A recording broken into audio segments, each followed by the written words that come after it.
بسم الله الرحمن الرحيم الحمد لله رب العالمين وصلى الله وسلم على نبينا محمد وعلى آله وصحبه أجمعين أما بعد. We'll be resuming from where we left off 2 weeks ago. We had a break last week because of the weather conditions. And if you remember, 2 weeks ago we had begun to discuss the preparations for the hijrah. And we were talking about the two types of bay'ahs, the two types of covenants that took place with the people of Medina. The first covenant and the second covenant, al-bay'at al-aqaba al-ula and al-bay'at al-aqaba al-thaniya. And remember that the second covenant, it took place in the 12th year of the prophethood. And the main difference between the first and the second covenant, who can remind me? What was the difference between the first and the second covenant? So which one is the woman's covenant? The first one. Why was it called the woman's covenant? Bay'at al-nisa?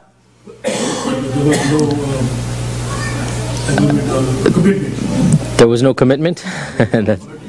There was no political commitment. There was no commitment to fight. There was no commitment to protect. Hence this was called the women's covenant. And then the second covenant was called the covenant of war, basically. This is the covenant where the Prophet ﷺ asks them to protect him like they will protect their own women and children. And notice, and it's a key point here, the covenant mentions defensive protection, not offensive attacks, right? And this is going to come up in the Battle of Badr. We're going to mention this again, that the Battle of Badr was not a defensive battle. And so when the Ansar participated in it, the Prophet ﷺ had to then basically ask them, are you agreeing? Is this fine with you? We're going to mention this later on. But the covenant, the second bay'ah, was about a defensive covenant, and therefore the Prophet ﷺ said, you will protect me like one of your own. They asked, what will we get in return? The Prophet ﷺ said, what do they want in return? Jannah. You will get Jannah in return. Now, I think we had mentioned As'ad ibn Zurara standing up and reminding them that before you give this covenant, I think we stopped over here if I'm not mistaken.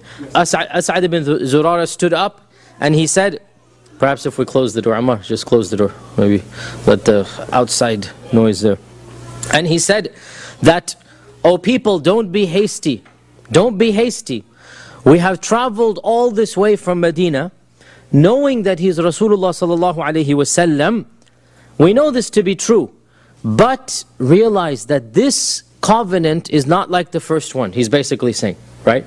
Realize that if you say yes to this, you will lose children. You will make women widows. You will have to fight the other people. And so if you're ready to do this, then take the oath of covenant. Otherwise, excuse yourself now. Perhaps Allah will excuse you because you didn't stand up to the commitment. Don't promise and then back out before you do this. So As'ad ibn Zurara, clearly he shows that he's a leader. He shows he's thinking about the future. And of course As'ad ibn Zurara has a lot more stories later on after this. When As'ad said this, the people of they're not yet called Ansar. We're calling them Ansar a little bit loosely here. They're not yet Ansar. They're going to be Ansar after the Muhajirun come to Medina. In fact, it's not even Medina yet. Remember, it is Yathrib. Right, it's all going to be built up. The people of the Khazraj and the Aus, or the people who would be the Ansar, said, "O As'ad, remove your hand. We want to take the oath of allegiance from the Prophet sallallahu alaihi wasallam." And so one by one, all of the 70 plus men took the oath of allegiance, and there were 2 women there, and they gave the verbal allegiance to the Prophet sallallahu alaihi wasallam. As Aisha said, that the Prophet sallallahu alaihi wasallam never touched a woman that was not his mahram. It's definitely against the sunnah. Whether it is haram or makruh is an ikhtilaf, but there is no question that it is not of our sharia that men and women should be shaking hands or freely touching one another. Most scholars say it is haram, just a fiqh point. A minority says that it is makruh, but they all agree that it should be avoided. And the Prophet ﷺ never touched the hand of a woman, even in shaking hand, even in giving the oath of allegiance. So the 2 women gave their oath of allegiance verbally. They didn't shake the Prophet ﷺ's hand. And all the while, Abbas was standing there not pleased. He was not happy at what his nephew was doing. He felt very awkward, and he kept on saying to himself, I don't know any of these people. They're all youngsters. I haven't dealt with any of them. And Al-Abbas is thinking in the ways of the Jahiliyyah of old that you don't have the protection of the elders. Why would these people do anything for you? Because again, for them, it's all about loyalty. It's all about, we all kind of understand the gang mentality. Whatever the leader says goes in the gang. This is what tribalism is. If the leader says it, then the whole tribe has to follow suit. And Abbas is saying, I don't see the elders. These are not the people I know. These are all hudatha'ul asnan. They're youngsters. And I don't know whether they'll fulfill their treaty with you or not. And of course, Allah subhanahu wa ta'ala had already chosen them for this issue. It is narrated in Ibn Hisham that while this oath was going on, they heard a loud voice in the middle of the night. Now remember, this is pre-dawn. And if anybody's been outside in pre-dawn, it's in the desert, it's deadly silent. And one voice can carry a long way. And as they're taking this pack, they heard a loud voice in the valley of Mina. Remember, they're in Mina. And they're just in Aqaba, which is close to the Jamarat. It's a valley behind the Jamarat. They heard a loud voice cry out, O people sleeping in the tents, meaning the Hujjaj. O people sleeping in the tents, do you not know that a group of rebels, a group of blameworthy people have gathered together with the Sabi' to wage war against you? What is a Sabi'? A Sabi' is mentioned in the Quran, as-Sabi'una wal-Nasara, right? The term Sabi' comes in the Quran, that Yahud and Sabi'un and Nasara. And the Arabs would call anybody who left their religion a Sabi'. They would call anybody who left their religion a Sabi'. And many times when the Sahaba converted, the news would spread, قَدْ صَبَأَ. So-and-so has Saba'a. And Saba'a for them meant to leave their religion and to become a monotheist. Now just as a footnote, who are the Sabi'un that the Quran mentions in the Quran? In this hadith, the term Sabi'un is not meant as the same as the Quranic one. I reiterate, the Arabs would call anybody who converted away from their paganism Sabi'. This is a generic term. Sabi' means for them monotheist. That he's become Saba'a, he's become a monotheist. However, the Quranic term for Sabi'un is clearly a group of people, right? Allah subhanahu wa ta'ala says in the Quran that, what is the verse of Baqarah? إِنَّ الَّذِينَ آمَنُوا وَالَّذِينَ هَادُوا وَالنَّصَارَى وَالصَّابِئُونَ مَنْ آمَنَ بِاللَّهِ وَالْيَوْمِ الْآخِرِ, right?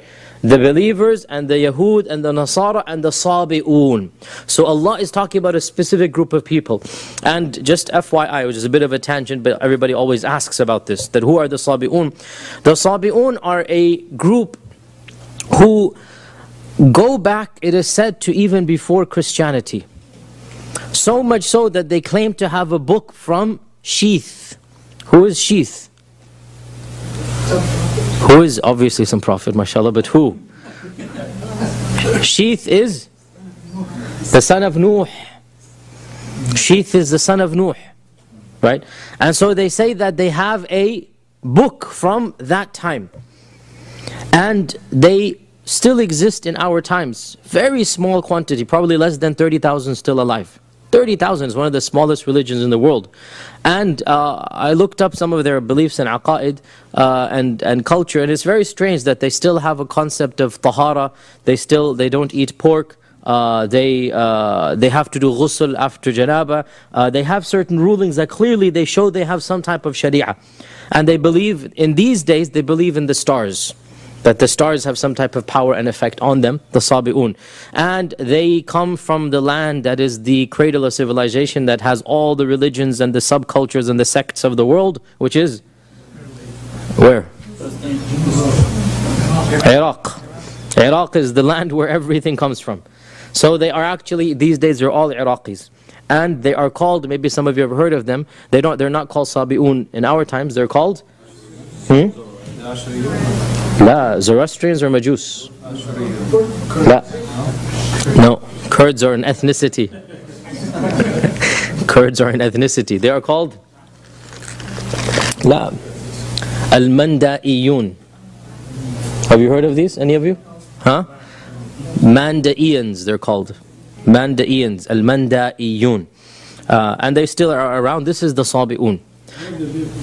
These days they're in Iraq, and then there's a huge amongst them in America obviously as well, because they came as refugees. So there are Mandaiyan groups here in America as well. Anyway, that's the point. Getting back here, the term saba'a used by the Quraysh means leaving paganism to monotheism. The Quranic term for saba'a means, as we said, the Mandaiyun. Now getting back here, so they heard a loud voice scream out, "O people of the tents, don't you know that there's traitors plotting to wage war against you under the Sabi," with the capital S, the big Sabi, meaning of course the Prophet sallallahu alaihi wasallam.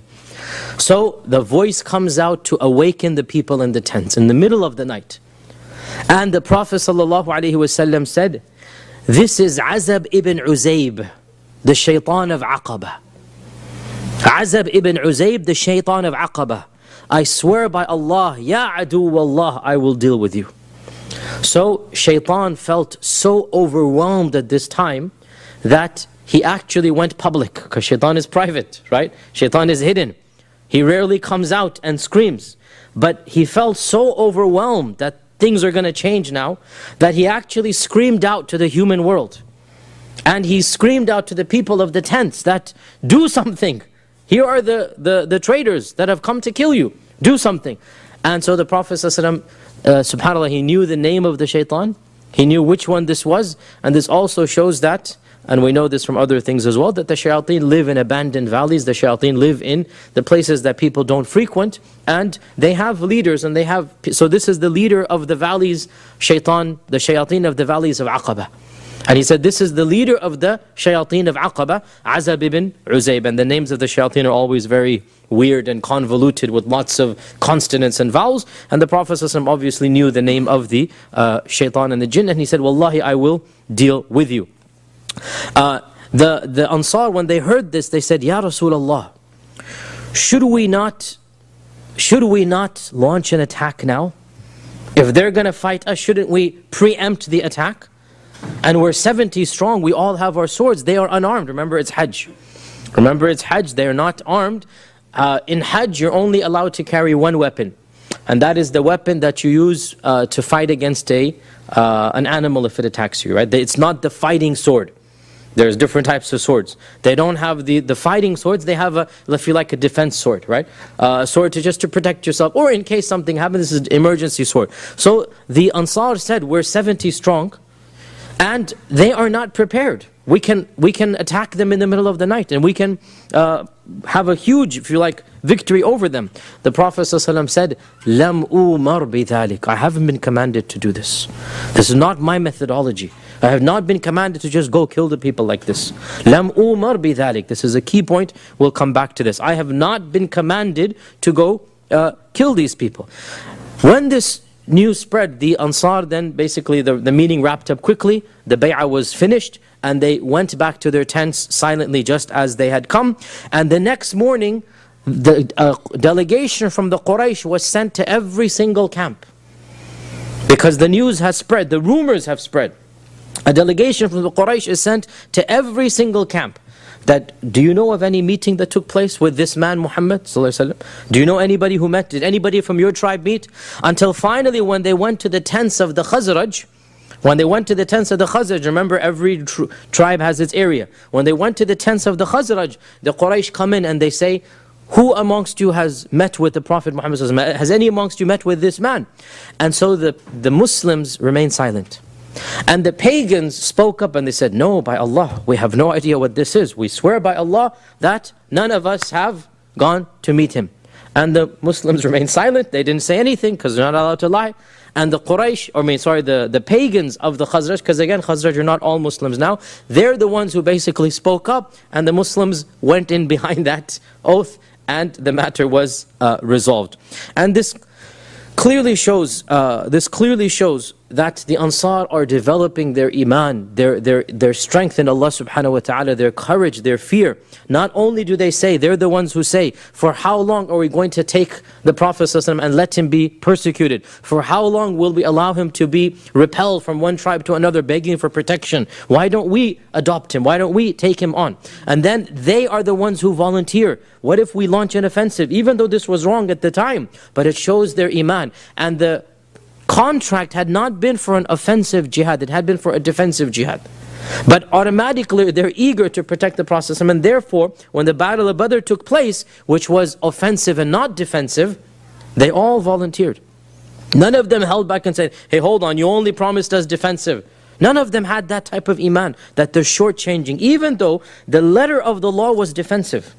That's what the treaty says, that you will protect me against attack like you protect your own children. Just like you'd protect your own family, that's all I'm asking, protection. And when the time came, the Ansar, none of them held back, and they went forward like the greatest of the Muslims. And indeed, we talked about the blessings of the Ansar over and over again, and that is why the Prophet ﷺ said that, this hadith is in Bukhari and Muslim, and he said this after the conquest of Mecca. He said, لَوْلَا الْهِجْرَةِ, were it not for the hijrah, لَكُنْتُ إِمْرَأً مِنَ الْأَنصَارِ, I would have been a man from the Ansar. It's the hijrah that's forcing me to be a Makki because I was born there. But otherwise, I would have been a person of the Ansar. And if the Ansar went in one direction, and all of mankind went in the other direction, I will follow the direction of the Ansar. This is a hadith praising the Ansar. And the Prophet ﷺ said, and this hadith is in Bukhari, حُبُّ الْأَنصَارِ مِنَ الْإِيمَانِ. Simple Arabic, everybody should understand. حُبُّ الْأَنصَارِ مِنَ الْإِيمَانِ. That loving the Ansar is a part of Iman. And in another hadith, the Prophet ﷺ said, hating the Ansar is a sign of hypocrisy. Hating the Ansar is a sign of hypocrisy. And therefore, as Muslims, we are commanded to love not only all of the Sahaba, the Muhajirun have a type of love, the Ansar have a type of love. And in another hadith, the Prophet ﷺ said, Allahumma ghfir lil Ansar wa li abna'il Ansar.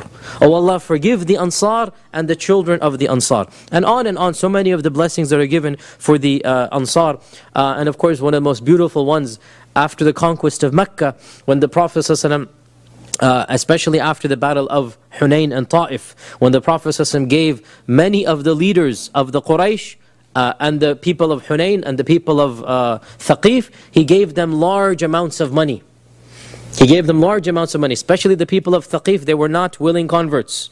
The people of Thaqif were one of the last tribes to convert, and the people of Hunayn as well. So he gave them lots of money. To one of their leaders, he gave an entire valley full of sheep. This is like a few thousand sheep. And the Ansar felt a little bit like, look, we're the ones who participated. We're the ones who fought. We're the ones who got all of the booty. And now it's being given to them. So they felt something, and news spread that, there's a little bit of mumbling. And after all, they are human. All of us, we are human in the end of the day. And they felt something, that how come we're the ones who fought, and yet they get the bulk of the booty? Of course, they got their share, but then there's an extra amount that is given voluntarily. And that's the rules of distributing ghanima are a different topic, but it is up to the commander. Every single warrior gets a share, and then it's up to the commander what to do with the surplus. If he wants to give it back to the army, he wants to give it to Bayt al-Mal, he wants to give it to others. So the Prophet in that particular battle didn't give it back to the warriors, the surplus. He gave it to these particular leaders whose iman was very weak. As you know, one of the types of zakat is what? مُؤَلَّفَةِ قُلُوبُهُمْ. Right? To gain, and the tribal leader, what did he say? When he got these sheep, he went back to his people and said, "Oh my people, embrace Islam. For wallahi, I have met a man who does not fear poverty, he does not love wealth." He must be a prophet. So he told his people to embrace Islam, and that little bribe basically made him genuinely convert. That no human being can give this many sheep, and feel nothing in his heart. This is a man who's truly a prophet of God. So in fact it worked. But again, getting back to the issue here, the Ansar felt something in their hearts. You know what the Prophet ﷺ said? He called a meeting just for the Ansar, none of the Muhajirun, just for the Ansar. And this also shows, by the way, and again, we love all of them, but the Muhajirun, no doubt Allah had preferred them over the Ansar. Right? The Muhajirun, Allah had preferred them over the Ansar. And Allah says in the Quran that Muhajirina wal Ansar, He always mentions, whenever Allah mentions the both, He mentions Muhajir first. And there's no doubt that the level of the Muhajir is higher. The murmuring was not amongst the Muhajirun. The murmuring was not amongst the Ansar. So He made sure there was no Muhajir in the tent. And then He said, He reminded them, "Oh Ansar, didn't I choose you above the people? Didn't I leave my people for you? And then He mentioned this hadith here. Were it not for the hijrah, I would be a person of the Ansar." And if you went in one direction and all of mankind went in another direction, I would go in your direction. And then he said that beautiful phrase, O Ansar, O people of the Ansar, are you not happy that these people go back with sheep and dirham and dinar, and you go back with the Prophet ﷺ? And of course they began, crying at this, because how true, I mean, subhanallah, how true. They're going back with these, I have chosen you. I could have stayed in Mecca now, but I gave you my word. I gave you my word at the time of Aqaba, right? Even after the conquest of Mecca, the Prophet ﷺ did not stay in Mecca. Because of this Aqaba, he said, that's what the Ansar said. Remember, their fear was, once you win over everybody, will you then leave us? That was their fear. So he said, no. Ad-dam ad-dam, wal-hadar al-hadar. And this is an expression in Arabic, which means, my blood is your blood, my destruction is your destruction. We are now one. We are now one. And therefore, when this incident happened, he reminded them way back in this. And he said, look, I'm coming back with you, and everybody else is going back with money and sheep and gold and dinar. Aren't you satisfied with this? And of course, that was the last of the murmuring, and this shows us the wisdom and the leadership of the Prophet ﷺ. Now before we move on, some wisdoms of building up the Ansar. And again, I stress, and I've said this point before, but wallahi, it is one of the most important lessons in my opinion from these stories. And that is the element of being genuine and sincere at every opportunity that is presented to you. This is, for me, one of the most important lessons here. That the Prophet ﷺ was not expecting victory to come from this small Khazraj. It was not even on his radar. He was concentrating on the larger tribes. And this is common sense, nothing wrong with that. But he didn't trivialize the smaller tribes. 6 people from Khazraj, he didn't even recognize. Man al-Qawm? Khazraj. Which Khazraj? The Khazraj of the Yahud of Yathrib. He couldn't even, it didn't register. Which Khazraj? Right? They said yes. 6 people, they didn't even have a tent that time. They're sitting in the middle. They're not like the big ones that he's going, the Kinda and the Banu Kilab. This is small tribe. But this is what we do. You don't know the opportunity. You don't know the person you're speaking to, who he's going to become or who he might be, and you don't know. You don't trivialize any opportunity. So he didn't trivialize, and look, he planted the seeds, and these seeds became the entire Islamic Republic. Also look at how the Prophet built them up. Now this entire series is taking 3 to 3.5 years. Firstly, he talks to them. They think about it. They say, we'll think about it. Some of them perhaps converted and they died, we don't know. But it is then said that they did, the wars of Bu'ath were going on. So some of them, it is said, they died as Muslims, and Allah knows best. They come back the next year, the first batch of actual converts. So they are given the bay'ah of women. Then they come back the 3rd year, and by the way, the 2nd year, the Prophet then sends them Mus'ab. And he sends them somebody to teach them. Islam spreads to every household in Medina. In 1 year, Islam spreads to every single tribe. Some people convert. They come back the next year, more than 75 roughly come back. And for every one of them, there must be at least 2 Muslims in Medina. So we have already 200 Muslims in Medina. Right, in 1 year's da'wah. And they invite the Prophet ﷺ back.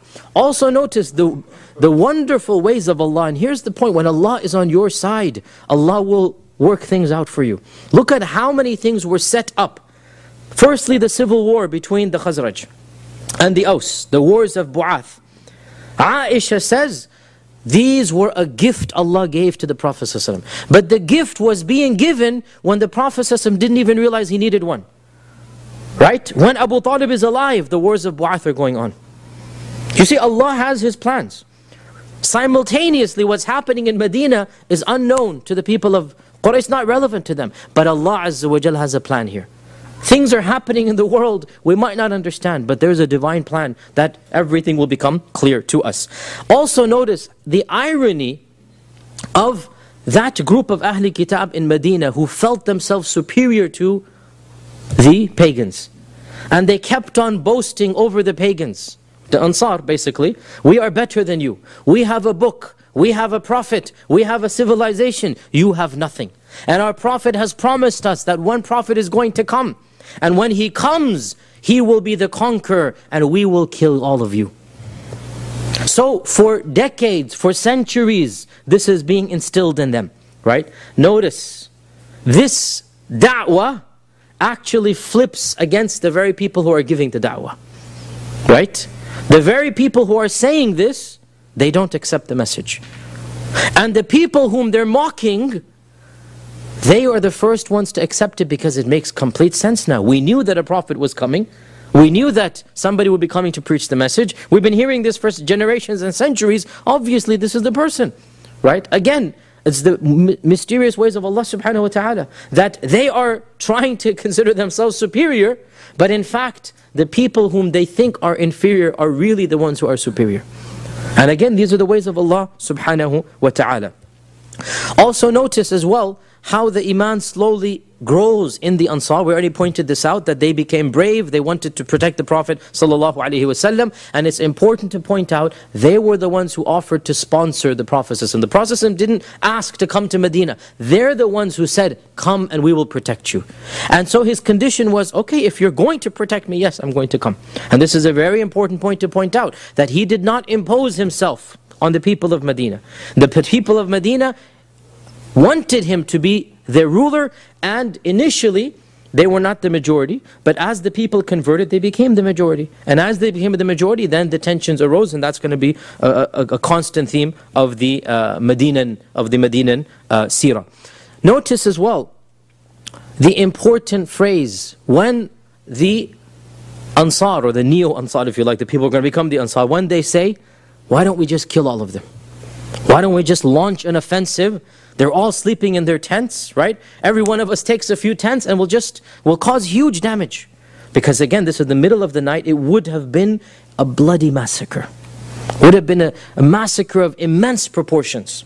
Because they're unarmed and they're not expecting an attack. It's the last day of Hajj. What did the Prophet say? This is not our religion. I haven't been commanded. This is not what I've been commanded to do. Our religion is not about war and bloodshed and killing. That's not what Allah told me to do. Even if we have the upper hand, that you're 70 and you have your swords with you and they're sleeping in their tents. No. Our religion is not about violence. Allah didn't tell us to go kill the people. No. Lam umar bidhalik. Allah didn't tell me to do this. I have been commanded to do this. This is not my religion. Let us be persecuted. We're not going to be killing them like this in their sleeps. So clearly shows us that at such a time when, for the first time in the history of Islam, at this point, the Prophet ﷺ finally has a mini army. Compared to what is going on, 70 people is a mini army. And they're all with their swords. And if he wanted to get retaliation, to get revenge, to make a statement, now was the time to do it and then run to Medina. He could have easily done that. But once again, this is not what our religion is about. Lam umar bidhalik. And again we find the clear message of Islam. Islam is not about violence and bloodshed. Even in such a situation, when the Quraysh have done what they have done, this is not what I have been commanded to do. Clear example here that we can quote over and over again to those who say that Islam is a violent religion. Also notice the beauty of the preparations of the Prophet ﷺ, that he is a very wise, obviously the wisest of all human beings. This meeting is taking place in the middle of the night on the last night of Hajj. Everybody is dead tired.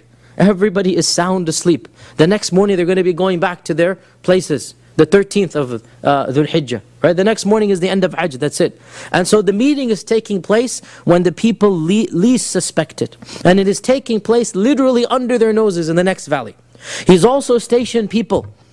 Ali and Abbas comes with him to represent. Ali and Abu Bakr, as we already mentioned, were stationed as lookouts to make sure that nobody is coming, and if they are, they're going to be warned. Notice he's the Prophet of Allah, he knows Allah will protect him, but there must be a plan. Tie your camel, then put your tawakkul in Allah. There must be a plan. Even the Prophet is planning a logistical, sensible plan. In the middle of the night, away from the eyes, we're going to meet at this time, this is what we're going to do. We have 2 lookouts here. If this is the Prophet Muhammad and he knows Allah will protect him without any doubt, how about us? We need to also have a vision. We need to have a methodology. We need to have a realistic, pragmatic plan taking into account the situation of our times.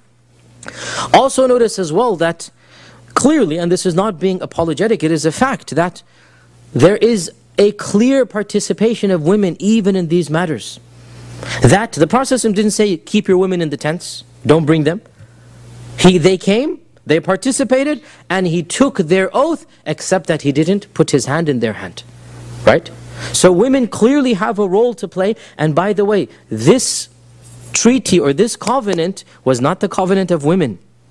Even though these are women, this is the covenant of war. Right? Even though these are women, the actual promise that they gave was the same as the other men. And this clearly shows us that, no doubt, I mean, women and men are different, and there are differences that Allah Azza wa Jalla clearly mentions, but still, women have a role to play, and sometimes that role is going to be a public role. And the Prophet didn't say, oh, you're women, I don't see any need for you to participate. No. He took the oath from these two women, and indeed, they lived up to that role. Of the stories that we have, the names of these two were Nusayba binti Ka'b and Asma binti Amr. As for Asma, we don't have any details. You understand that it's a sad reality that most of the Sahaba we don't have lots of details about. Right? This is just a sad reality that most of the Sahaba, if we even know 2 or 3 things about them, it's a big deal.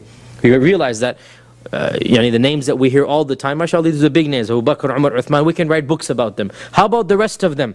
And there were tens of thousands of Sahaba. How about the rest of them? The bulk of them, we don't even know their names. Not even their names. Those who participated in the final farewell pilgrimage, who knows who they are? From all over Mecca, from all over Arabia they came, from every tribe, we don't even know their names. And for those whose names we know, sometimes we don't know anything other than the name because the hadith has their name in it. Right? Because again, imagine if we were to document all the people of Memphis of one generation. How is this possible? Who's going to remember? So, no doubt the same thing happens here. So, for Asma binti Amr, we don't have any stories. I tried to look up, I could not find anything from Asma binti Amr. All that we know is that she was the cousin of Mu'adh bin Jabal. Because Mu'adh is an Ansari. Mu'adh bin Jabal, the famous, the Prophet said, the one who knows halal and haram the most is Mu'adh. This is her cousin. This is his cousin. As for Nusayba, we have quite a number of stories. And this clearly shows that when this Ansariya, this Sahabiya took this oath, she understood what it was and she lived up to it. Nusayba binti Ka'b participated in the battle of Uhud. And she was severely wounded with over 12 wounds in the battle of Uhud. She had 12 wounds by the end of the battle of Uhud. She also witnessed the Bay'at al-Ridwan. And she gave the oath again to the Prophet ﷺ at Bay'at al-Ridwan. Do you all remember Bay'at al-Ridwan? With Uthman ibn Affan, the rumor spread he's died. This is Bay'at al-Ridwan. Right? And she was there as well. So she witnessed that oath as well. And so she becomes one elite and another elite, because these are two separate blessings. These are badges of honor. These are real badges of honor, not the fake ones that people put on. This is the real badge of honor. She gave the oath of Aqaba, and then she gave the oath of Ridwan. Her son became one of the generals under Khalid ibn al-Walid, and he was martyred in front of her eyes. She was fighting alongside Khalid ibn al-Walid against Musaylama al-Kadhab. Musaylama al-Kadhab in the wars of Ridda. And her son was martyred in front of her eyes by Musaylama. He cut him to bits in front of her eyes. This is Nusayba. And she participated in the war against the Romans. She's now in her 60s. And she goes and she fights against the Romans in the battle of Yarmouk. And her hand was cut off in that battle. As an old lady, she's still fighting behind Khalid ibn Walid in the battle of Yarmouk. And her hand was cut off. And then we don't know what time she died or anything after this. The history basically dries out. I tried to look up as much as I could about her. These are the tidbits that we found. But what is interesting, she gave the oath of allegiance to the Prophet ﷺ, and she lived up to it.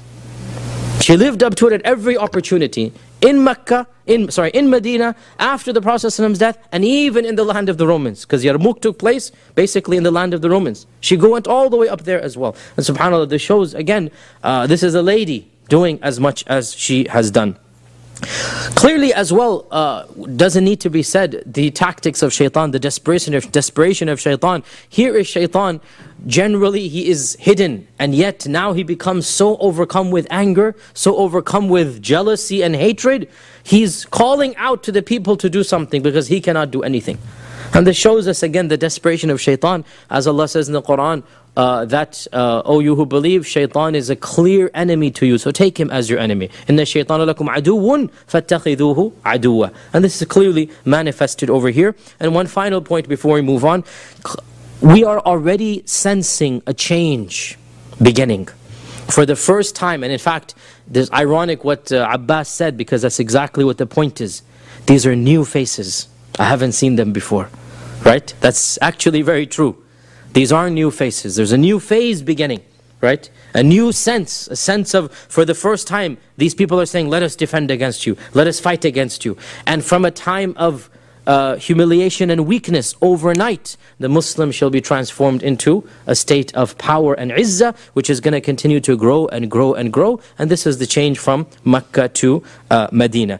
And thus, the second bay'ah was completed, and the Ansar returned home even more excited, waiting for the Prophet ﷺ to come to their city, to come to their new town, the city of Yathrib, that would eventually be called the Medina to Rasulillahi sallallahu alayhi wasallam. Also, again, before we move on, another very important point to be mentioned here, and this point is one that has very clear ramifications in our modern era. When we look at the Sirah, this is an important point, I need you to understand this. When we look at the Sirah, we find the Prophet ﷺ utilizing different tactics, different methodologies, and different visions for different circumstances. We have the early da'wah of Mecca. We called it the private da'wah. We had the public non-confrontational da'wah in Mecca. We had the political asylum emigration to Abyssinia, Habasha. We have as well the political state emigration to Medina, which is going to happen now. Right? In the Medinan phase, we also have times of peace and times of war with the people of Mecca. Right? Sometimes all-out hostility. Sometimes peace treaties, such as Hudaybiyah. Right?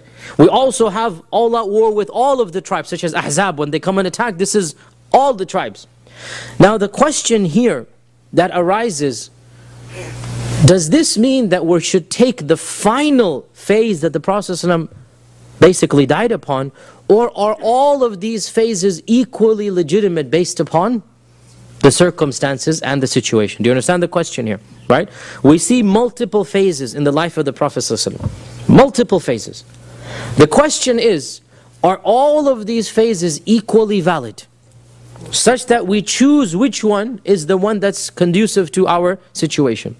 Or are all of these phases merely like the prohibition of alcohol? It didn't come down once.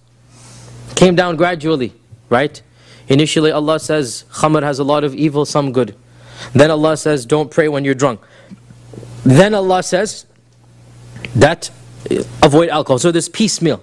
We don't go back to the original understandings of the original verses, which basically meant you could drink at night. After Isha you could drink. That's what the verse means basically. Don't drink in the daytime, drink at night basically, as the understanding. So are these phases consecutively abrogated one after the other, such that we have to go to the final, or are they all equally valid? This is a classic controversy. It's not a modern one. It goes back to the earliest scholars. And a small minority of them, and the most hardcore in this was the Andalusian scholar Ibn Hazm. Ibn Hazm was the most hardcore. He said all of the earlier phases cannot be resorted to. We must go with the last phase. And that is all-out offensive war. And he was writing at a time of the beginnings of the decline of Andalus. Right, so there's a desperation here. We need to do something.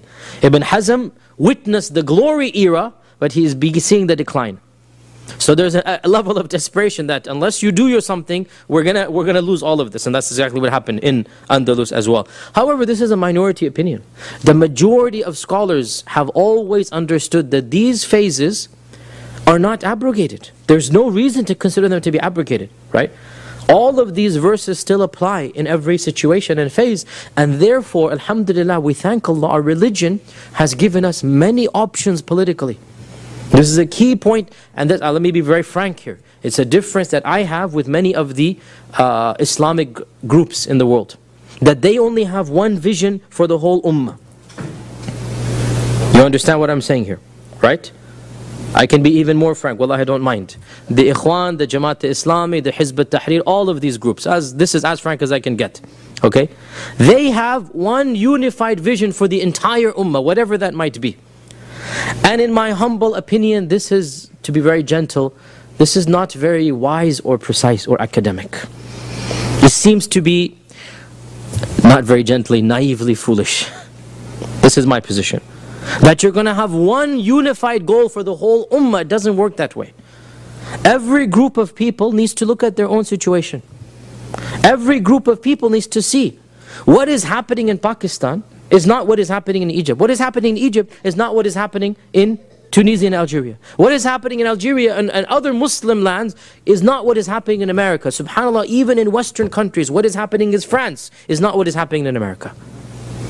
You know, and if you study the political climates of every country, you find so many scenarios, So, in my humble opinion, this is why I disagree with the basic premises of some of these groups, and with respect to all of them, there's good in all of these, and there's mistakes. We're all humans. We all have our good and our bad. My point is very simple. The scholars of every locality need to study the seerah fresh and new. Need to study it in light of their circumstances. Because the seerah will always be a source of inspiration, a source of model, a source of looking at how to live our lives. After all, he is role model for all of us, correct? And so every single group of Muslims should always go back to the Quran and Sunnah, should always go back to the Sirah of the Prophet and find for themselves that which is the most suitable for their time and their place. And in my humble opinion, it is very clear that, and I've said this many times, that one of the models that is closest to our model is that of the Muslims of Abyssinia. One of the models that is closest, and of course you're never going to get 100% hand-fitting a glove, that's not going to happen. But you have an overall model that you take as a basic example. The Muslims of Abyssinia had no political ambitions to conquer Abyssinia. None whatsoever. Their goal was to live peacefully, and it is narrated that some people also converted. This is free land at the time. The Negus, as we know, converted. It is also narrated, even though there's nothing authentic, but there are, if you like, legends in early books. Nothing with an isnad, but there are rumors, if you like, in the early books that some groups of Abyssinians converted to Islam. But that's besides the point. The main point that we all agree upon, they had no political ambitions to challenge the authority of the status quo.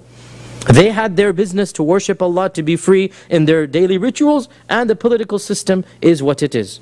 And this is a basic premise that we as American Muslims can use. I'm not speaking about Muslims in Pakistan, Muslims in Egypt. That's not my business.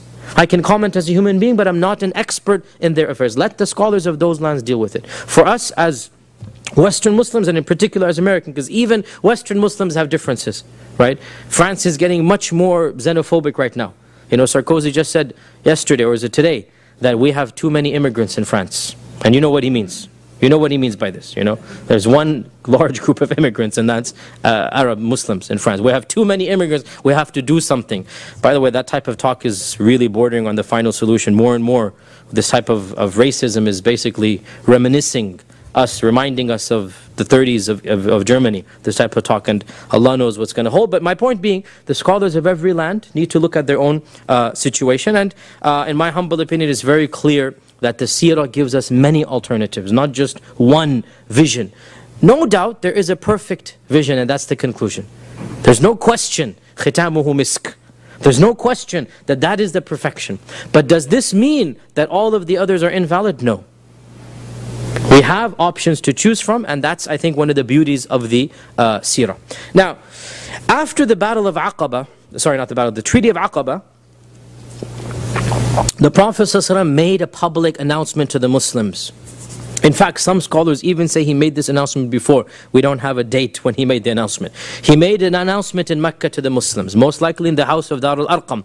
And he said, Allah has shown me the land that you shall emigrate to. I saw it in a dream. Allah has shown me the land that you shall emigrate to.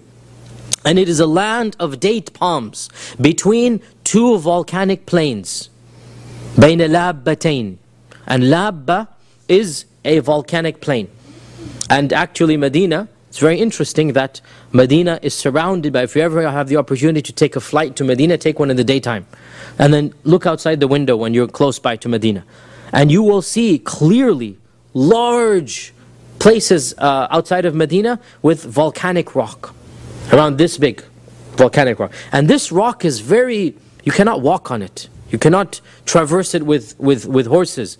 There must have been a volcano thousands of years ago, and therefore that molten lava, you see it porous. I've seen this many times. The rock is a very different type of rock. It's porous, it holes in it, very rough, very ragged, very difficult. And Medina is in between 2 volcanic plains and it has date palms. 2 volcanic plains and date palms. So, according to one version, the Prophet ﷺ announced it, but he didn't know the city. He said, I have been shown it, and I think it is such and such, but he didn't know the city. Then a few days later, he said, Allah has told me it is Yathrib. In one version, he said, I thought it might be Khaybar, but it is in fact Yathrib. In another version, he said, I thought it might be, he mentioned a land in Yemen, because there's only a few places in the Arabian Peninsula that has date palms in a large amount. Khaybar is one of them. Khaybar is well known for its dates as well. And this place in Yemen is also. But both of those places don't have volcanic mounds around them. It's only Medina that has both of these signs. The sign is date palms and volcanic plains. So the Prophet said, I saw it. And then in a later hadith he said, Allah has told me that it is Yathrib. So he gave them permission to emigrate. So the Muslims began emigrating by ones and twos secretly. None of them did so in public except for 1 or 2 exceptions, as we'll come to. And the reason, of course, for this is because that the Quraysh would not be willing to allow them to emigrate. The things are at their worst. Remember the tension right now in Mecca against the Muslims. And so the people began emigrating in small secret groups. And it is said that the first person who emigrated to Medina was Abu Salama ibn Abd al-Asad. Abu Salama, the husband of Salama. Salama is going to become one of the wives of the Prophet ﷺ later on. Of course, at this time, she is married to Abu Salama. Abu Salama was not from the Quraysh. Salama was from the Quraysh. Abu Salama had been one of the few, this was known at the time, it wasn't common, but it was there, that sometimes a man would leave his tribe and go live with the tribe of his wife. Right? And that also is referenced in the hadith, وَمَنْ كَانَتْ هِجْرَتُهُ إِلَى دُنْيَا يُصِيبُهَا أَوْ إِمْرَأَةٍ يَنْكِحُهَا فَهِجْرَتُ إِلَى مَا هَاجَرَ إِلَيْهِ. The famous hadith, right? That if a man makes hijrah for the sake of a woman, then his hijrah is for the sake of the woman, it's not for Allah. That's the reference here. That people did have this notion that sometimes the man would adopt the tribe of the wife. So Abu Salama was one of such Arabs, that he was an Arab, he was a free man, a noble man, but he was not a Qurashi. And he had married Salama from the Quraysh. So he had moved to Mecca. When the persecution increased, he was not a blood Qurashi, so he was persecuted more. So he left with his wife Salama to Abyssinia. Then when the rumor spread that the conversion took place, remember the satanic verses story said, they returned back and they decided to stay. Rather than go back, they decided to stay. Right? So Abu Salama, Salama are of the few who are called those who made both hijras. They made both, because you see the bulk of those who emigrated to Abyssinia, from Abyssinia they went directly to Dar al-Islam Medina. Right? That's majority. Very few of them, and Salama is one of them, and Abu Salama is one of them. They did 2 hijras for the sake of Allah, and they're called the people of the 2 hijras, because they emigrated both to Abyssinia, then they came back to Mecca, and then they emigrated again to Medina. Right? So that's 2 hijras. This is Abu Salama. So the first person to emigrate, it is said, was Abu Salama. And Abu Salama gathered his belongings, took his stuff, he put his wife, and he had 1 child at the time, put them on his camel, and he made his way out. And he was the first, so he didn't do this secretly. He thought, this is my business, I can take whatever I want, right? That's why, this was one of the reasons why people started migrating secretly, because of this story. So Abu Salama didn't do this secretly. He just, packed his bags, everybody knew he's about to leave, the news spreads amongst the people. So when he leaves, the Quraysh come and confront him with their weapons. And they said, "Oh Abu Salama, where do you think you're going?" He says, "I'm going to Yathrib. What business is it of yours? I have a free man, I'm allowed to go." So they said, "As for you, we have no right." Okay, you're not, we renounce your Qurashi lineage, khalas, you're not a Qurashi, take our passport back, khalas, basically, retract your passport. "As for your wife, she is ours. She's a Qurashi. And we will not let you take her or her son, because he is our son now." This is pure dhulm, not that they have any interest in Salama, it's just pure dhulm. And so they forced him to leave his wife and child, and they expelled him without anything. So he thought he's going to go with the family, and everything is taken from him, including his wife and his son, and he has forced to basically flee to Medina on his own. When Abu Salama's tribe found out that he had been treated this way, their jahiliyyah got the better of them as well. And they marched to the Quraysh and they said, as for the lady, she's yours, but this boy is ours. And they took the boy, and the Quraysh held on as well to the boy. This was, we know very little details, obviously is being described in some graphic terms here, but they picked up the boy to take him. And the Quraysh held on, and it became a tug of war with a 2-year-old until his hand was dislocated. And Salama cried out that let them take the boy, because it's her son going to be killed now, basically. I mean, you know, tug of war. This is all jahili, not that they care, but it's again a matter of prestige, and you know, we call it in the nose, you know, the issue of being arrogant. This is my, how dare you do this to our son, you know, this is our son. So Abu Salama's tribe took the baby, Salama's left with the Quraysh, and Abu Salama goes to Medina. And Salama is narrating the story herself. She said, for more than 16 months, every day, year and a half, I would go to Al-Batha, which is the farthest place outside of Mecca that is still within view of the city, right? Crying in the desert, because that's where her child and her son have, and her husband have gone, right? Crying every day, not able to do anything, because subhanAllah, you can imagine, she's a young mother, you know, she's lost her baby boy, she's lost her husband, and she cannot live and function normally. Every day I would be going, crying to the desert, until finally some of my cousins had sympathy on me, and they came and they begged the elders. Here's on the Banu Makhzum. They begged the elders to, what do you have to do? She's just a lady, she wants to go with her husband and child, let her go. So after a year and a half, they let her go. She went to the tribe of her husband, and by this time as well, tempers had calmed down, so they gave back her the boy. And so she took the boy and she just walked into the desert, putting her trust in Allah that I need to get to Medina somehow. Right? How is she going to go to Medina? She doesn't know anything. I mean, what else is she going to do? But Allah Azza wa Jal saves such people. I mean, when you have such tawakkul in Allah, Allah subhanahu wa ta'ala saves such people. And so she says that by the time I got to Tan'im, you know, Masjid Aisha, Tan'im, that's the outside of Mecca where we go. By the time I got to Tan'im, there I met Talha. Uthman ibn Talha, Uthman ibn Talha. And Uthman ibn Talha is from the Quraysh. He's one of the young men of the Quraysh, and he's not a Muslim at this time. I met Uthman ibn Talha coming back from one of his expeditions. Maybe he went hunting, something. And he's coming back, he sees me all alone at Tan'im, which is way beyond what you can see from the city. This is dangerous for a woman to be alone. You understand it. She's a young lady. She has her young son here. You know, wolves, prey, animals of prey, obviously evil people. She's all alone. So Uthman says, what are you doing? So she says, I'm going to my husband, Abu Salama. So he says, you're all alone. He says, I have no one. I have Allah Azza wa Jal. So Uthman says, Wallahi, this will not be. I will take you. And so Umm Salama says that I don't think there is any more noble gentleman amongst all of the Arabs than Uthman. I don't think there's any more noble gentleman than Uthman. He walked the entire way and he led the camel with his hand. He's walking from Mecca to Medina, and he didn't say a word to me, but when it was time to stop, he would tell the camel to come down, and he would go forward and turn his back on me. Because she's a woman, she has to come out, something might show, her leg might show something, turn his back on me. When I would get down, he would put me under the tree, let me sleep, and he would sleep by the camel. And then in the morning I would get back on the camel, and we proceeded this way. All the way from Mecca to Medina, until finally when I could see the houses of Yathrib, basically, he said, your husband is over there, and he then let me go on the camel. This is Uthman ibn Talha, right? Not even a Muslim, but his honor, and he's a young man as well at this time.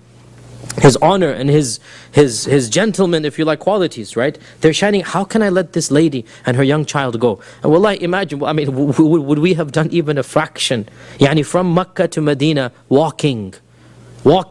This is at least a 2-week journey. One way. On the way back, he doesn't even have a camel. Doesn't even have a camel, right? Uthman ibn Talha. Who is Uthman ibn Talha? No doubt Allah Azza wa Jalla will reward him, right? No doubt. I mean, you cannot, even he's a pagan, by the way. Even he's a pagan. But still, there's some type of karam, some type of akhlaq. Do you know who Uthman ibn Talha is? Well, firstly, he converted the very last batch before the conquest of Mecca. Allah gave him that honor, along with Khalid ibn Walid and Amr ibn al-As. There were 3 people who converted the very last batch of converts before the conquest, right? And that gave them an honor, because Allah says in the Quran, not equal are those who converted before the conquest versus those who converted after. Right? لا يستوي منكم من أنفق من قبل الفتح وقاتل أولئك أعظم درجة. They have a higher level. So the last batch was Uthman ibn Talha. And then in the conquest of Mecca, when Mecca is conquered, the Prophet ﷺ is handing out the prizes, if you like, the big prizes of the Kaaba. What are the prizes? Who will get to have what is called the siqaya? Siqaya means the right to give the water. Who will get the right to the keys of the Kaaba? Who will get everything? So Abbas was given the siqaya. Abbas was given the right to feed the pilgrims. It's a very big privilege, right? He says, O Messenger of Allah, give me the keys as well. I want both. Give me the keys as well, right? And at this, Allah subhanahu wa ta'ala revealed that إِنَّ اللَّهَ يَأْمُرُكُمْ أَن تُؤَدُّوا الْأَمَانَاتِ إِلَىٰ أَهْلِهَا. Allah commands you to give the amana to those who deserve it. So the Prophet ﷺ gave the key to Ali ibn Abi Talib, and he said, go give this to Uthman ibn Talha. And it shall be with him and amongst his descendants until the day of judgment. And anybody who tries to take it from him will be a zalim. So Ali went and gave it to Uthman ibn Talha. Uthman said, I thought that you guys were getting it, the Bani Hashim, because the news has spread that they want it, right? And so Ali said, Allah revealed in the Quran this about you. إِنَّ اللَّهَ يَأْمُرُكُمْ أَن تُؤَدُّوا الْأَمَانَاتِ إِلَىٰ أَهْلِهَا. Allah revealed in the Quran basically that we need to give the keys over to you. The Prophet ﷺ gave it to Uthman ibn Talha. Can you believe for the last 14.5 centuries it has been amongst his descendants? To this day, the keeper of the keys of the Kaaba is from the descendants of Uthman ibn Talha. Because this is something, again, and Allah will reward. You know, you do something for, and even though, subhanAllah, he wasn't even a Muslim at the time, but still there was a sense of honor. And who did he do this to? Someone who was going to become our mother. This is Salama. Right? This is not just any Sahabiya. Someone is about to become our mother. He didn't know it. Nobody knew this at the time. She's married to Abu Salama. Abu Salama dies, and then the Prophet marries Salama. Right? She becomes our mother, showing respect to her, still as a pagan. Yet Allah Azza wa Jal will give that blessing to him. The keys of the Kaaba to this day are in the hands of the descendants of Uthman ibn Talha. Also, there's many other stories as well about this early emigration and the problems that people suffered. Of the famous stories is the story of Suhaib al-Rumi. Suhaib al-Rumi, the only Sahabi who spoke fluent Latin, by the way. The only Sahabi who spoke fluent Latin. Suhaib, by the way, was not a Roman. A lot of people think he was a Roman. No, he was not. Suhaib was from a northern Arabian tribe, the Arab tribe. He was conquered in the days of Jahiliyyah and sold into slavery to the Romans.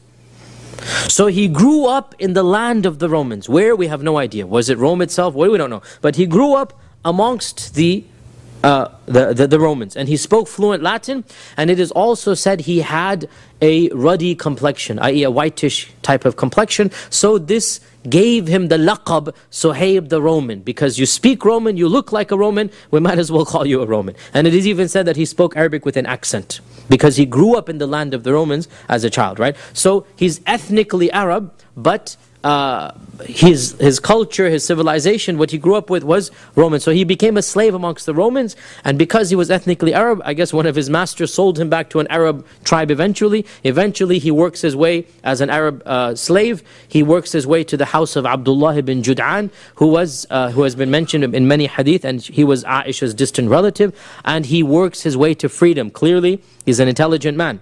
And even in the days of Jahiliyyah, of course in Islam, by the way, Islamic law guarantees if there are such a thing called slavery. Now there is none, but once there were slaves, Islamic law guarantees the slave the right to become free if he wants.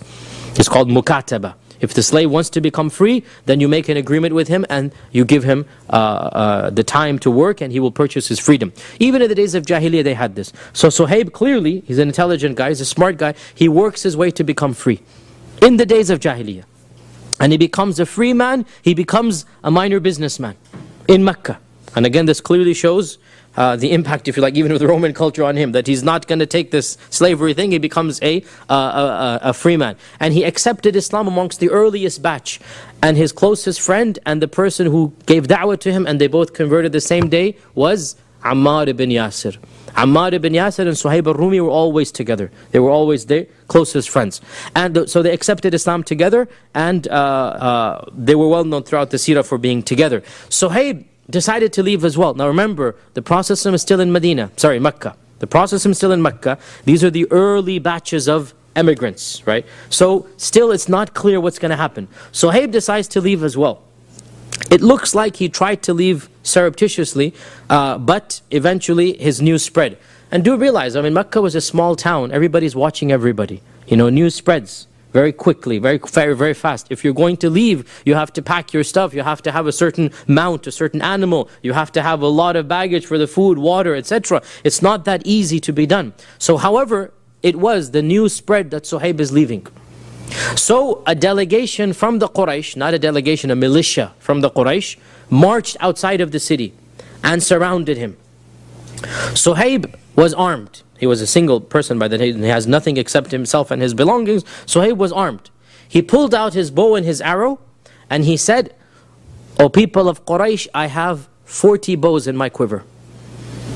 And I swear by Allah that none of you will get to me until I've used all 40.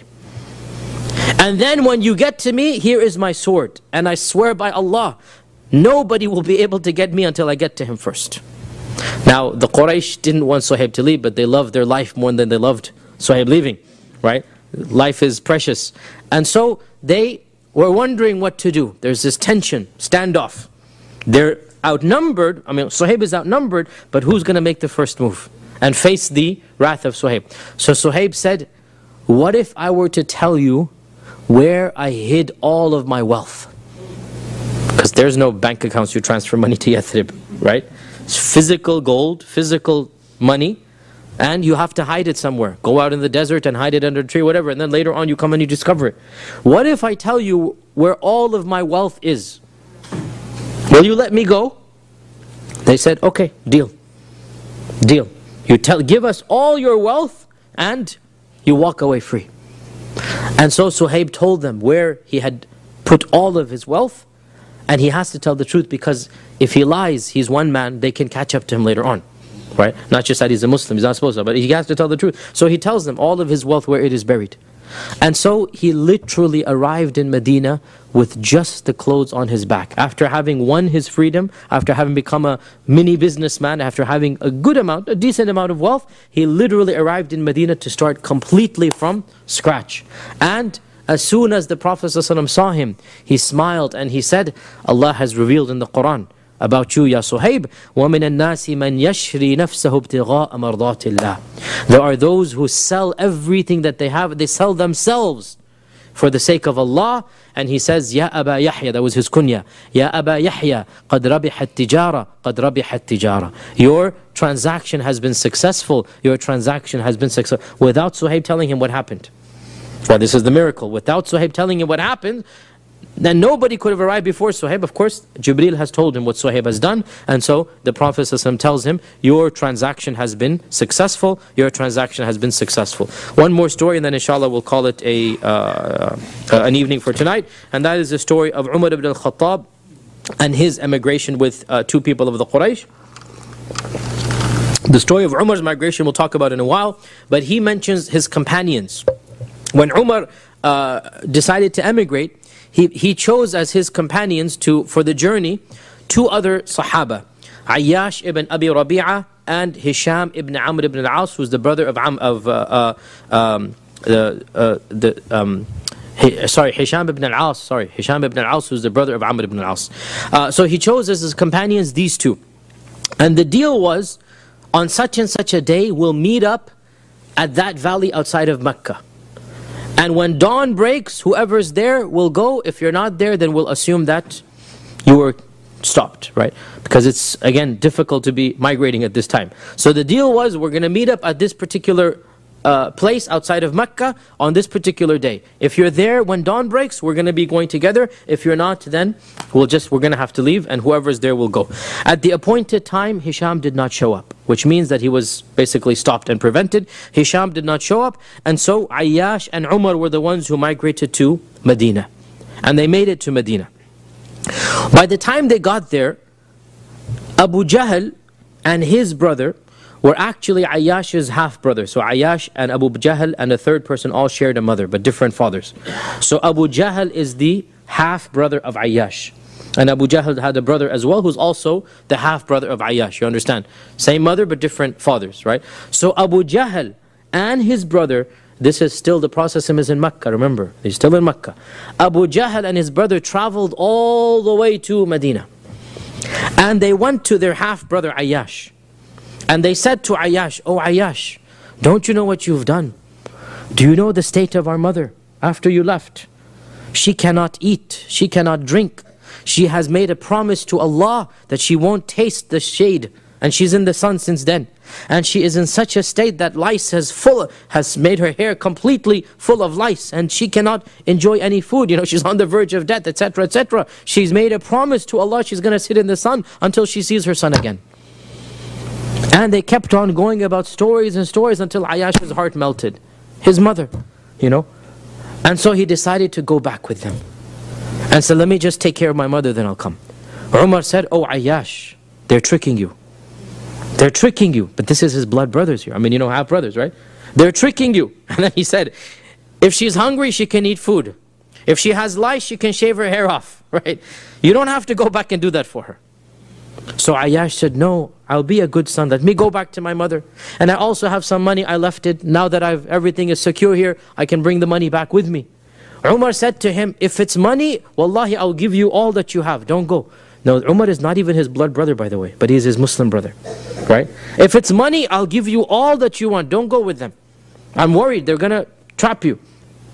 And if it's your mother, then she'll deal with herself, you know." And they kept on insisting that, no, come back, your mother needs you, this and that. And so Ayyash's heart became soft for his mother.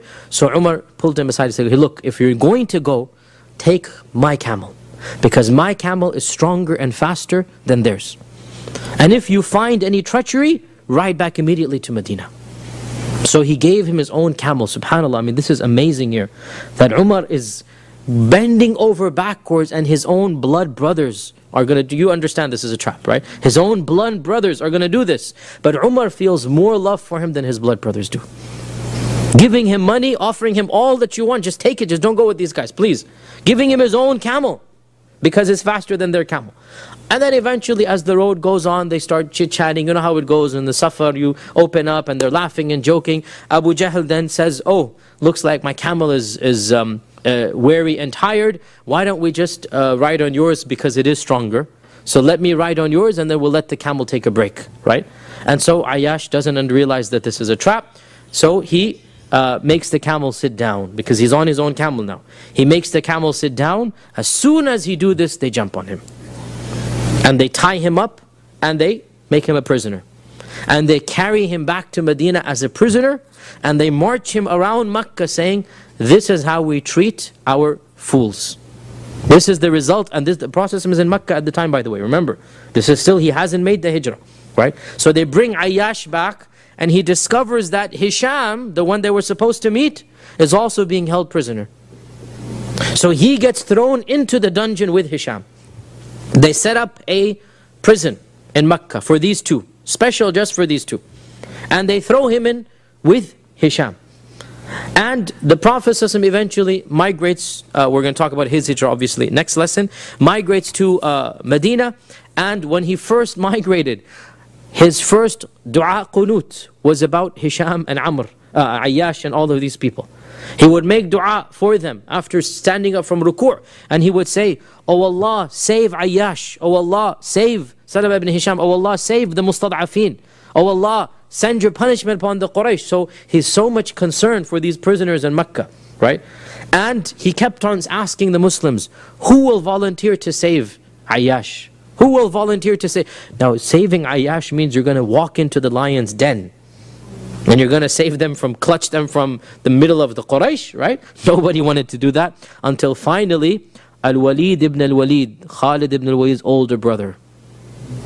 And his story, I think I mentioned it, but we'll mention it later on anyway. Al-Walid ibn al-Walid, finally, when he kept on asking, he said, I will do it, Ya Rasulullah.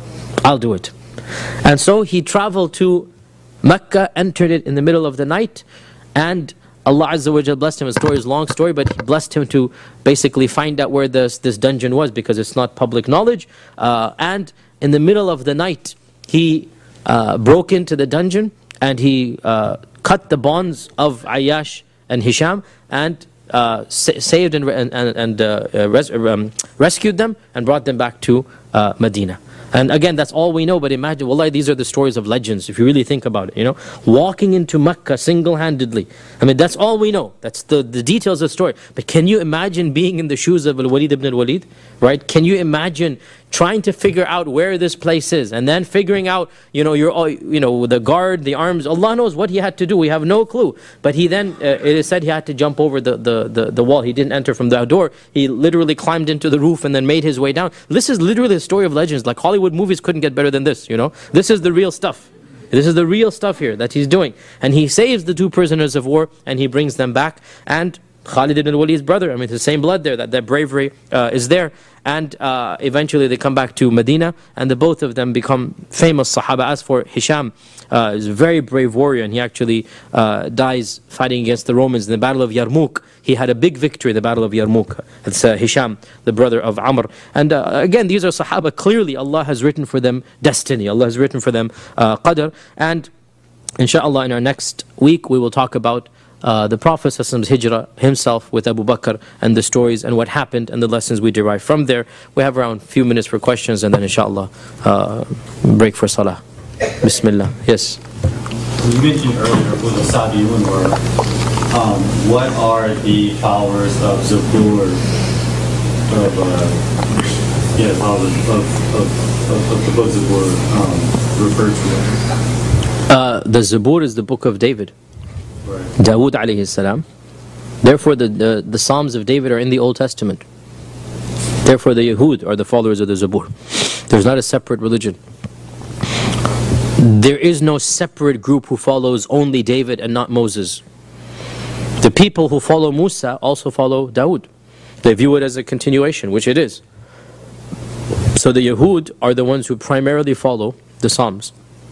The Christians look at these books and pick and choose what they want from them, because for them the Old Testament abrogates the New Testament. But as you know, the Christian Bible is composed of the Old Testament. The Old Testament has in it the Psalms of David.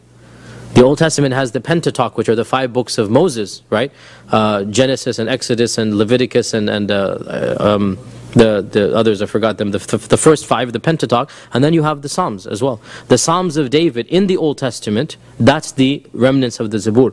And even in the Psalms of David, the most poetic of the Old Testament is the Psalms. The most hymns, the most singing that is done.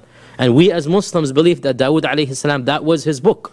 That it was Ya jibalu awwibi ma'ahu wat-tayr wa alanna lahu al-hadid. That, oh, mountains and birds, sing along with him.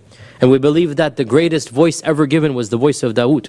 So his book that was given to him was a book of tilawa and a book of recitation.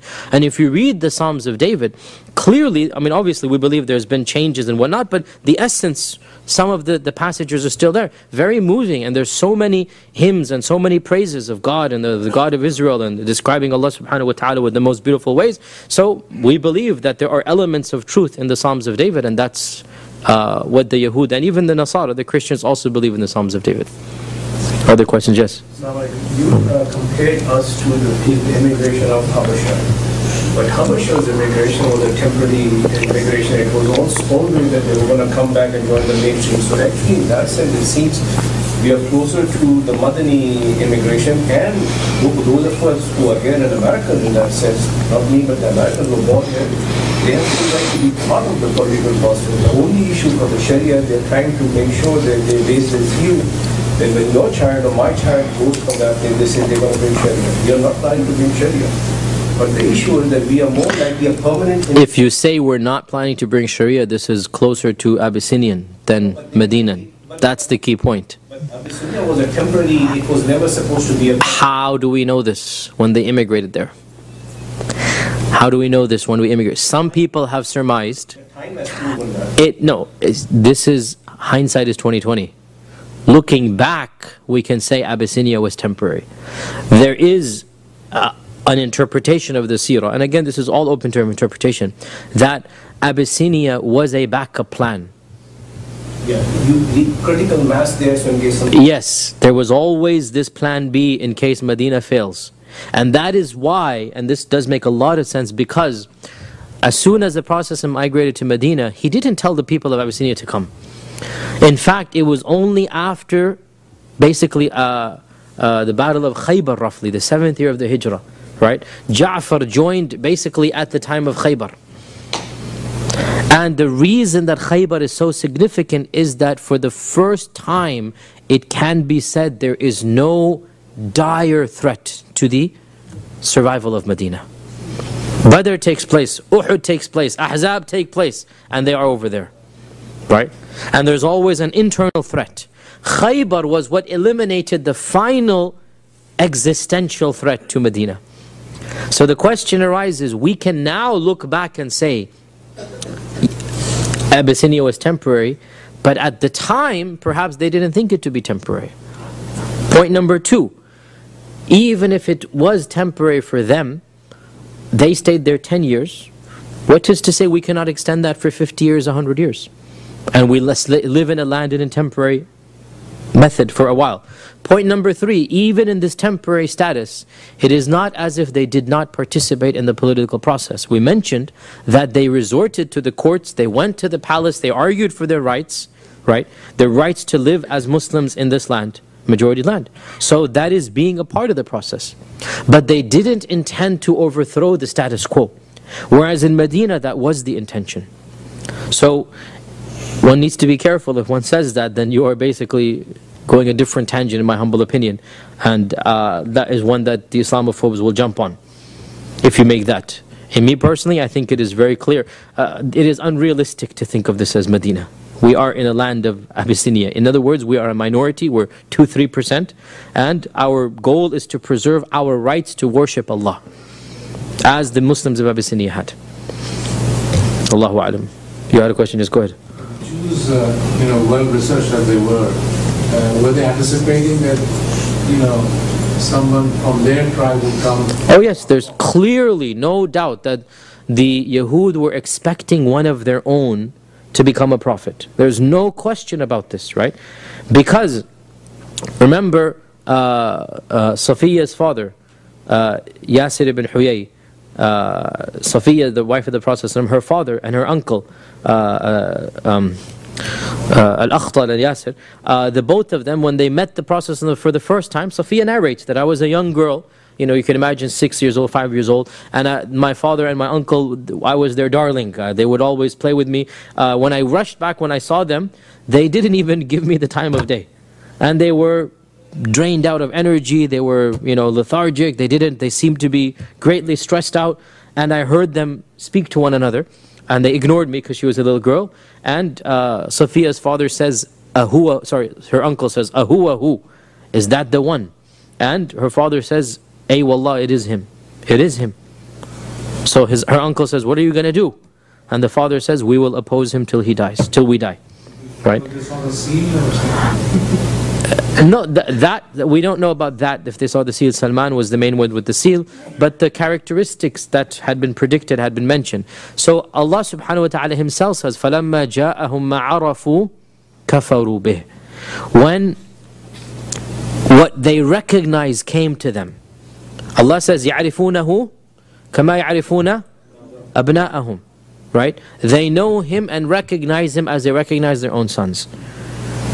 So clearly, And this is what they were saying, that we're going to be victors over you. When the Prophet comes, we're going to massacre you. They expected this. There's even a theory that that's why they were in Yathrib. There's a theory, this cannot be proven, because the question to this day, by the way, nobody has a solid answer. What were these Yahud doing in the middle of the Arabian desert? I mean, there's no solid answer. Where did they come from? Were they original Yahud or were they Yahudi converts? And these are questions that nobody has any solid knowledge for, because we don't have historical documents. All that we have is from the books of our Sirah. That's all that we have. We don't have their remnants, we don't have their histories. So one theory is that this was a group who went out in search for the Prophet. And the signs that they had indicated date palms, desert, volcanic mounds, and that's why they settled in both Yathrib and Khaybar. Right, that's one theory out there, and Allah Azza wa Jal knows best. Okay, sisters, any questions from the sisters? Yes, go ahead. I was wondering about the keys to the Kaaba. Is that not a Saudi?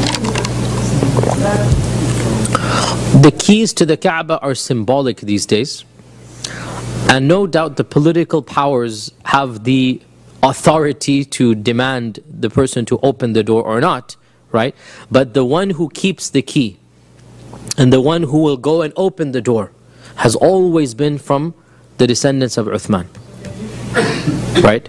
So the descendants of Uthman to this day, this is called the Sadana. The Sadana means to take care of the Kaaba. Every time the Kaaba is washed, they are called. Every time the Kaaba ghilaf is changed, they are called, because they are technically still in charge of the Sadana. Right? So the Sadana means the maintenance of the Kaaba. So Uthman ibn Talha got the maintenance of the Kaaba, and his descendants had it, and they still have it to this day. So no doubt it is a symbolic office. But it is nonetheless, I mean, who wouldn't want that symbolism, right? To go to sleep with the keys of the Kaaba in your house. I mean, maybe even they, I'm sure they don't even keep it in their house. They probably have, but my point is, technically they are in charge. And nobody opens the door other than that tribe. It's a tribe now, obviously. And obviously one of their members always gets chosen. When every time they die, then another one is chosen. So it is a symbolic honor. No doubt the political powers will tell them, this is the day we're going to watch the Kaaba. I mean, I don't think they would have that power to do that. But once that day is decided, who's going to go and who's going to be the one opening the door, is going to be Uthman ibn Talha's descendants. Okay? Inshallah. The Church of Nativity, right? It's still in their descendants? I wouldn't be surprised. It's still in the descendants of the original one who was handed to? This happened, this is being kept from the, I'm sure the Palestinians were even the Church of Nativity, the keys were the Muslims. I wouldn't be surprised, alhamdulillah.